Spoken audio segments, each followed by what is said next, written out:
ଆଜିର କାଳାଂଶକୁ ସ୍ୱାଗତ।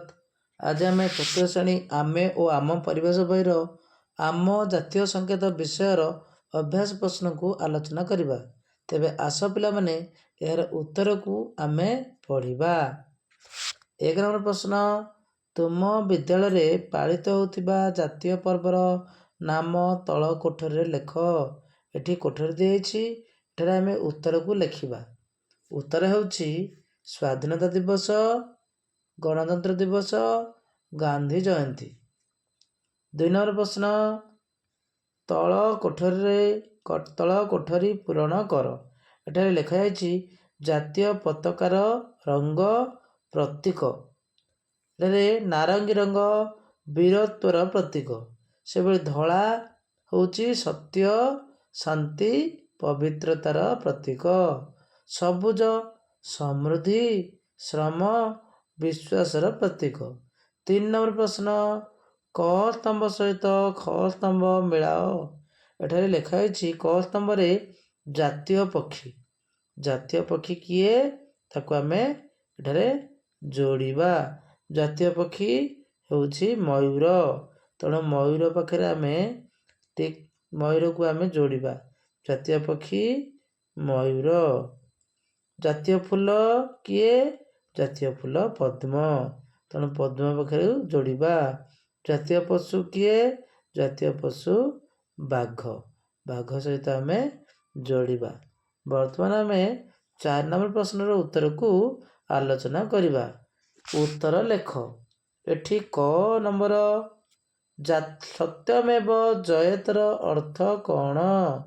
ଏହାର ଅର୍ଥ ହେଉଛି ସତ୍ୟର ଜୟ ହେଉ। ଏଠି ଆମେ ଲେଖିବା ସତ୍ୟର ଜୟ ହେଉ। ଖ ନମ୍ବର ପ୍ରଶ୍ନ, ଜାତୀୟ ସଙ୍ଗୀତ କେତେ ସମୟ ମଧ୍ୟରେ ଗାନ କରାଯାଏ? ଉତ୍ତର ଲେଖିବା 52 ସେକେଣ୍ଡ ଲେଖିବା। ଗ ନମ୍ବର ପ୍ରଶ୍ନ, ଅଶୋକ ଚକ୍ର ଆମକୁ କେଉଁ ବାର୍ତ୍ତା ଦିଏ? ଏହାର ଉତ୍ତର ଲେଖିବା ନ୍ୟାୟ, ଧର୍ମ ଓ ପ୍ରଗତି। ଘ ନମ୍ବର ପ୍ରଶ୍ନ, କିଏ ଜାତୀୟ ସଙ୍ଗୀତ ରଚନା କରିଥିଲେ? ଏହାର ଉତ୍ତର ହେବ ରବୀନ୍ଦ୍ରନାଥ ଠାକୁର। ରବୀନ୍ଦ୍ରନାଥ ଠାକୁର। ଜାତୀୟ ପତାକାର ଦୈର୍ଘ୍ୟ ପ୍ରସ୍ତର କେତେ ଗୁଣ?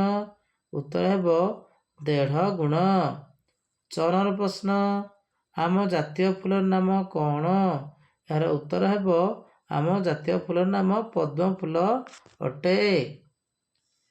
ବର୍ତ୍ତମାନ ଆମେ 5 ନମ୍ବର ପ୍ରଶ୍ନକୁ ଆଲୋଚନା କରିବା।